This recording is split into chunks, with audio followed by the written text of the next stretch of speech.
번역 사도신경으로 신앙 고백하겠습니다. 저는 전능하신 아버지 하나님 천지의 창조주를 믿습니다. 저는 그분의 유일하신 아들 우리 주 예수 그리스도를 믿습니다. 그분은 성령으로 잉태되어 동정녀 마리아에게서 나시고 본디오 빌라도에게 고난을 받아 십자가에 못 박혀 죽으시고 장사된 지 사흘 만에 죽은 자 가운데서 다시 살아나셨으며 하늘에 오르시어 전능하신 아버지 하나님 우편에 앉아 계시다가 거기로부터 살아있는 자와 죽은 자를 심판하러 오십니다. 저는 성령을 믿으며 거룩한 공교회와 성도의 교제와 죄를 용서받는 것과 몸의 부활과 영생을 믿습니다. 아멘. 거룩하신 아버지 하나님 감사합니다. 간밤에도 편히 쉬게 해주시고 새벽에 기도하는 자리에 불러주시니 감사합니다. 이 시간 저희들 마음 중심으로 주님을 경외하게 하여 주시옵소서. 예수님 이름으로 기도드리옵나이다. 아멘. 찬송가 505장입니다.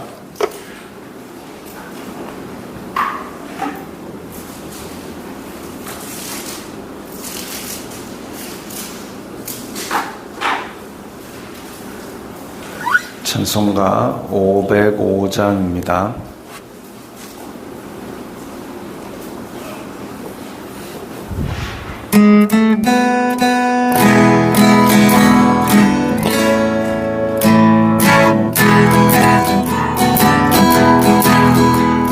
세상 위하여 나 몸 전하리 만 백성 모두 나와서 주 말씀 들으라. 죄 중에 빠져서 헤매는 자들아 주님의 음성 듣고서 너 구원받으라. 전하고 기도해 매일 증인되리라. 세상 모든 사람 다 듣고 그 사랑으로 세상 위하여 네 몸 전하리. 저 죄인 회개하소서. 주 예수 믿으라. 이 세상 하여 주 돌아가신 것 나 증거하지 않으면 그 사람 모르리. 전하고 기도해 매일 증인되리라. 세상 모든 사람 다 듣고 그 사랑을 보고 세상 위하여 주를 임하니. 주 예수 이름 믿고 이 복음 전하자. 먼 곳에 나가서 전하지 못해도 나 어느 곳에 있든지 늘 기도했으리. 전하고 기도해 매일 증인되리라. 세상 모든 사람 다 듣고 그 사랑을 보고.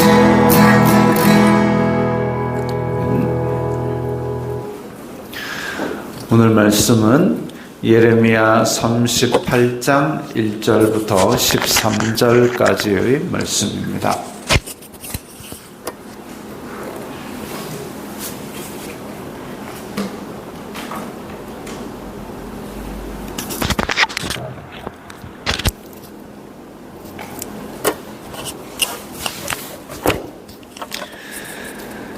예레미야 38장 1절부터 13절까지의 말씀 함께 읽겠습니다. mattan의 아들 스바디아와 바수르의 아들 그다리아와 셀레미야의 아들 유갈과 말기야의 아들 바술이 예레미야가 모든 백성에게 이르는 말을 들은즉 이르기를 여호와께서 이와 같이 말씀하시되 이 성에 머무는 자는 칼과 기근과 전염병에 죽으리라. 그러나 갈대아인에게 항복하는 자는 살리니 그는 노량물을 얻음같이 자기의 목숨을 건지리라. 여호와께서 이와 같이 말씀하시니라. 이 성이 반드시 바벨론의 왕의 군대의 손에 넘어가리니 그가 차지하리라 하셨다 하는지라. 이에 그 고관들이 왕께 아뢰되 이 사람이 백성의 평안을 구하지 아니하고 재난을 구하오니 청하건대 이 사람을 죽이소서. 그가 이같이 말하여 이 성에 남은 군사의 손과 모든 백성의 손을 약하게 하나이다. 시드기야 왕이 이르되 보라 그가 너희 손안에 있느니라. 왕은 조금도 너희를 거스를 수 없느니라 하는지라. 그들이 예레미야를 끌어다가 감옥들에 있는 왕의 아들 말기야의 구덩이에 던져 넣을 때에 예레미야를 줄로 달아내렸는데 그 구덩이에는 물이 없고 진창뿐이므로 예레미야가 진창 속에 빠졌더라. 왕궁 넷이 구스인 에벳멜렉이 그들이 예레미야를 구덩이에 던져 넣었음을 들으니라.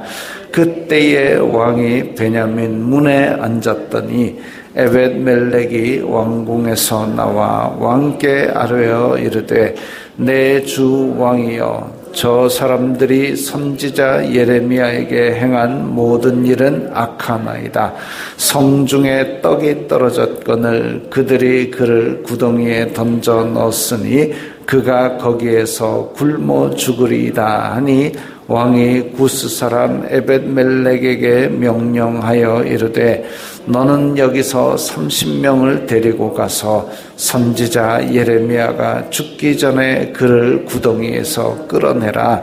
에벳멜렉이 사람들을 데리고 왕궁 곳간 및 방에 들어가서 거기에서 헝겊과 낡은 옷을 가져다가 그것을 구덩이에 있는 예레미야에게 밧줄로 내리며 구스인 에벳멜렉이 예레미야에게 이르되 당신은 이 헝겊과 낡은 옷을 당신의 겨드랑이에 대고 줄을 그 아래에 대시오. 예레미야가 그대로 하매 그들이 줄로 예레미야를 구덩이에서 끌어낸지라. 예레미야가 시위대 뜰에 머무니라. 아멘. 자, 예레미야는 오늘도 구덩이에 빠집니다. 다른 구덩이에 던져가지고 뚜껑을 덮어가지고 시간도 모르고 그저 여기서 죽는가 보다 할 절망 속에 잡혔다가 건져내가지고 또 얘기하다가 또 구덩이에 떨어집니다. 오늘 1절에 보면 이렇게 이름이 나오는데 이 사람들이 아마 그 시대에 유력한 사람들이었던 걸로 보입니다. 이름만 들으면 알만한 존재들. 근데 그들이 이 예레미야가 백성에게 이르는 말을 들어보니까 하나님께서 이 예루살렘을 칼과 기근과 전염병에 죽게 하신다. 칼이면 전쟁이죠. 바벨론 애들이 또 쳐들어온다 이겁니다. 기근, 먹을 게 없는 겁니다. 전쟁통으로 지금 농사를 지을 여유가 없으니까 먹을 것도 없겠지요. 그리고 사람이 죽었는데 그걸 제대로 묻을 시간도 없으니까 거기서부터 전염병이 퍼지겠죠. 전쟁이 일어나면 동시에 이것들이 다 심판의 도구가 됩니다. 칼과 기근과 전염병. 근데 갈대아인에게 항복하는 자는 살리니 그야말로 목숨만 겨우 건지는 상황이 됩니다.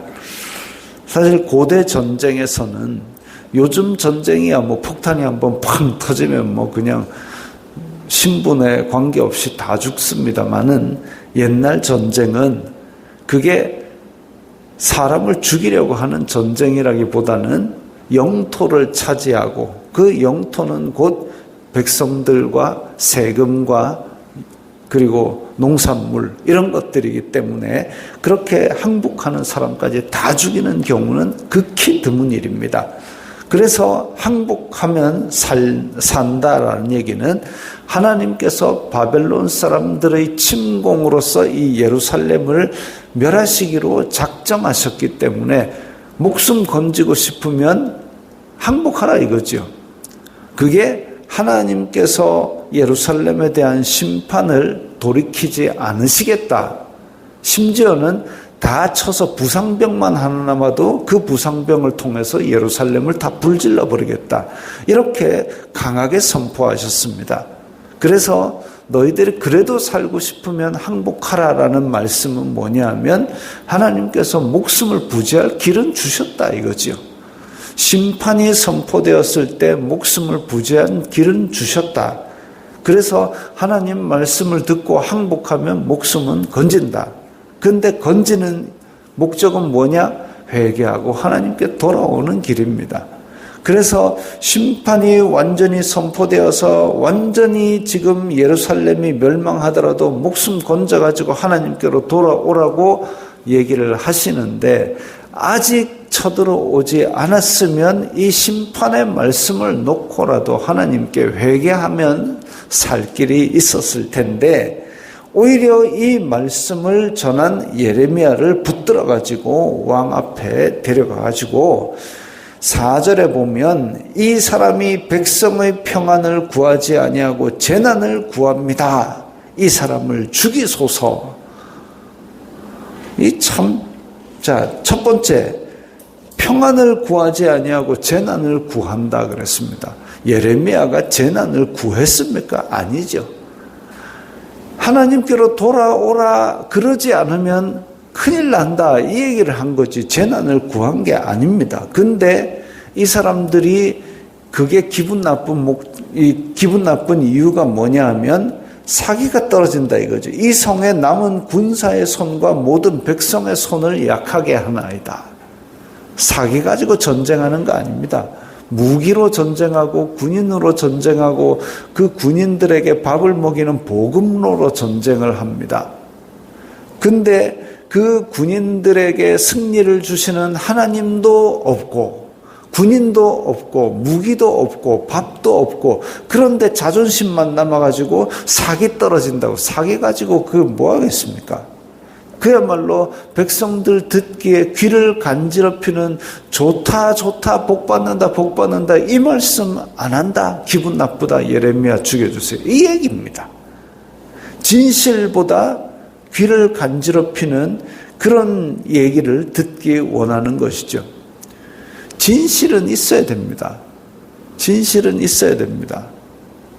제가 예전에 증명사진을 찍으려고 사진관에 갔는데 사진관에 가가지고 사진을 찍었습니다.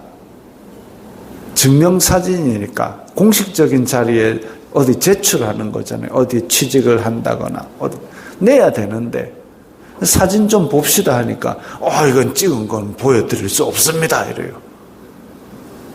아마도 뭐 이렇게 눈 좀 고쳐주시오 턱 좀 고쳐주시오 이런 사람들이 하도 많아서 그런가 모르겠는데 최소한 그러면 그 사진 찍는 사람이 좀 이렇게 뭐 머리도 바로 하세요 이런 거라도 해야죠. 사진 찍은 거를 이거 원래 보여주면 안 되는데 막 하면서 보여주는데 보니까 넥타이가 삐뚤어졌어요. 그거는 바로 잡고 찍어야 될 거 아닙니까? 그것도 바로 잡지 않고 안 보여주는데 보세요. 넥타이가 삐뚤어졌으면 이 찍는 사람이 바로 잡으라고 얘기는 하고 찍어야 될 거 아닙니까? 거울을 봤더라면 그 사진관은 거울도 없었어요. 거울을 봤더라면 그렇게는 안 찍었겠죠. 사진을 찍어놓고 이거는 자기가 보니까 자기도 어이가 없거든요. 다시 찍읍시다. 자기 입으로 그래요. 진실이 그겁니다. 바른 말이 그겁니다. 현재의 영적 상태와 예루살렘의 상태를 바르게 말해주고 진실을 말해줬어야, 그런 사람이 하나라도 있어야 이게 바로잡을 생각이라도 할 텐데, 지금 그 시드기야 주변에는 전부 다 왕이시여 승리합니다, 예루살렘은 신의 도성이니 절대로 무너지지 않습니다, 이렇게 귀에 듣고 싶은 말만 해주고 있는데, 그 사람들 지금 다 어디 갔습니까? 자기 말에 책임도 안 지고, 원래는 여호와의 이름으로 예언을 했는데 그게 틀리면 성 밖으로 끌어내 돌로 쳐 죽여라 그랬는데 목숨 걸고 거짓말을 하겠습니까? 안 죽을 걸 아니까 그냥 왕의 귀에 듣기 좋은 말만 살살 해가지고 아부해가지고 그걸로 자기의 명예와 부를 누리고 살았던 거죠. 진실보다 귀를 간지럽히기 원하는 세대는 회개를 하지 않고 결국은 바른 말 전하는 사람에게 공격을 합니다. 이 사람을 죽이소서. 참 시드기야도 문제가 되는 것이, 시드기야가 뭐라 그러냐면, 보라 그가 너희 손안에 있느니라, 왕은 조금도 너희를 거스를 수 없느니라. 아니, 왕이 돼가지고 생사여탈권을 지닌, 사람을 죽일 수도 살릴 수도 있는 권한을 지닌 고대의 왕인데, 근데 너희 손에 있는데 너희 말을 어떻게 거역하겠니? 이러고 빠집니다. 그 앞에서 시드기야는 뭐라 그랬냐면, 예레미야한테 몰래 다가가지고 야, 하나님이 말씀 주신 거 있나? 그거 물어봐 놓고, 그거 물어본다는 얘기는 분명히 거짓 선지자들이 왕이요 잘 될 겁니다, 잘 될 겁니다, 이거는 도저히 못 믿겠고 진짜 하나님의 선지자라고 인정했는데, 근데 여기 와서는 또 지금 백성들의 손안에 있느니라, 나는 너희를 거스를 수 없다. 바벨론이 시드기야를 호수아비 왕으로 그렇게 세웠는데 자기 스스로도 백성 앞에서 그러고 앉았습니다. 나라 꼴 잘 돼가고 있습니다. 자기 이미지 때문에 이 나라의 핵심적인 하나님의 선지자가 죽어도 상관없다는 이런 무책임한 태도를 가지고 왕이 됐으니까 이 제정신이 아니죠. 자기 이미지 때문에 나라가 깨어져도 상관이 없다고 생각하는 겁니다. 자기 이미지는 왕으로서 백성들의 말 다 들어주고 허허하는 이미지, 판이 깨져도 상관없다. 판이 깨지면 안 되죠. 판이 깨지면.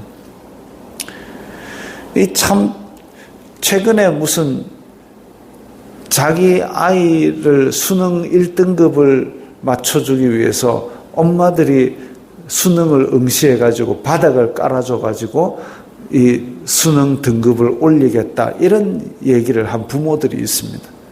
그러니까 몇 명 이상 시험을 쳐야 자기 아이 등수가 1등급이 되는데, 지금 인원이 적으니까 자기 애가 1등급이 안 된다 이거예요. 그래서 엄마들이 대거 수능을 쳐가지고 자기네들이 바닥을 깔아주면 자기 애가 1등급 올라간다 이거죠.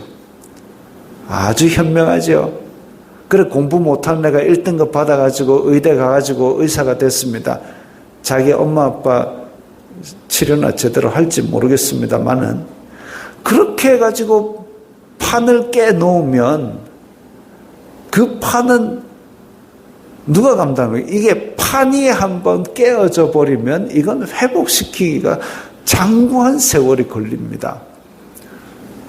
그런데도 지금 시드기야는 나라의 근간이 무너져 가는데도 불구하고 정신을 못 차리고 자기 이미지 때문에 나라의 판이 깨어지는 것을 그대로 방치하고 있는 이 무책임한 모습을 보여주고 있습니다.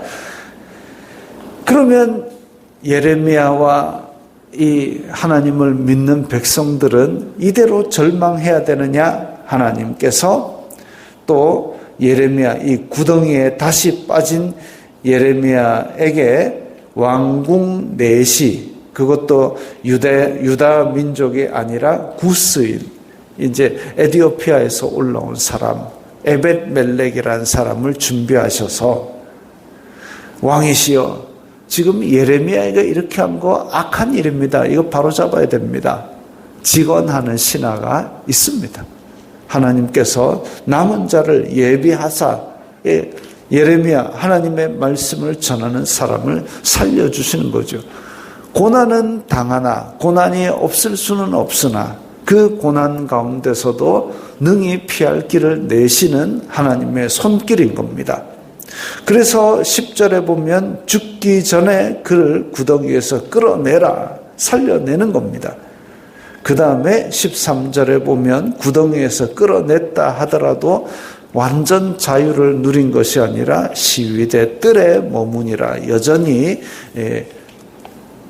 지금 자기의 신변이 자유롭게 다닐 수 있는 신변이 아닌 상태가 된 거죠.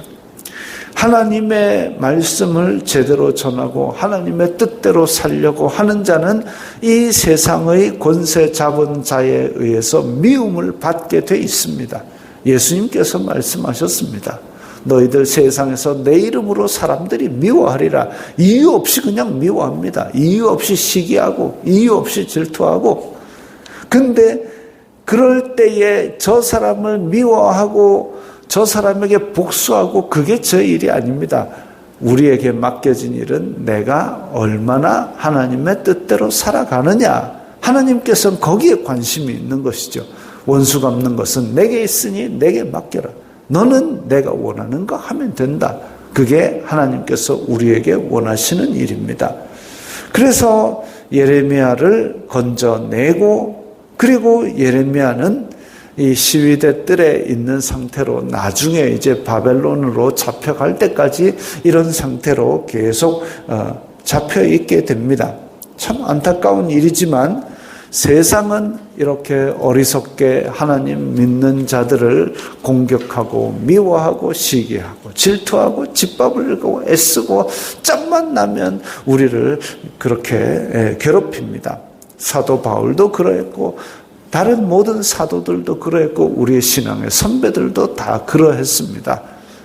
우리에게 지금은 평온한 시간들이 주어지지만 언젠가는 우리 또한 그런 믿음의 선배들의 그 미움을 받을 수도 있습니다. 믿음의 선배들이 받았던 그 미움을 예수님의 이름 때문에 받을 수도 있고 이유 없이 죄를 짊어지게 될 수도 있습니다. 그러나 우리가 해야 될 일은 가감없이 하나님의 말씀을 전하고 하나님의 뜻대로 우리 일상을 사는 겁니다.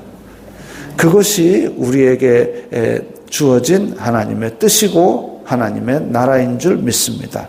오늘 하루도 이렇게 하나님께서 예비하신 도움을 받으면서 하나님께서 주시는 힘으로 승리하시기 바랍니다. 기도하겠습니다. 거룩하신 아버지 하나님 감사합니다.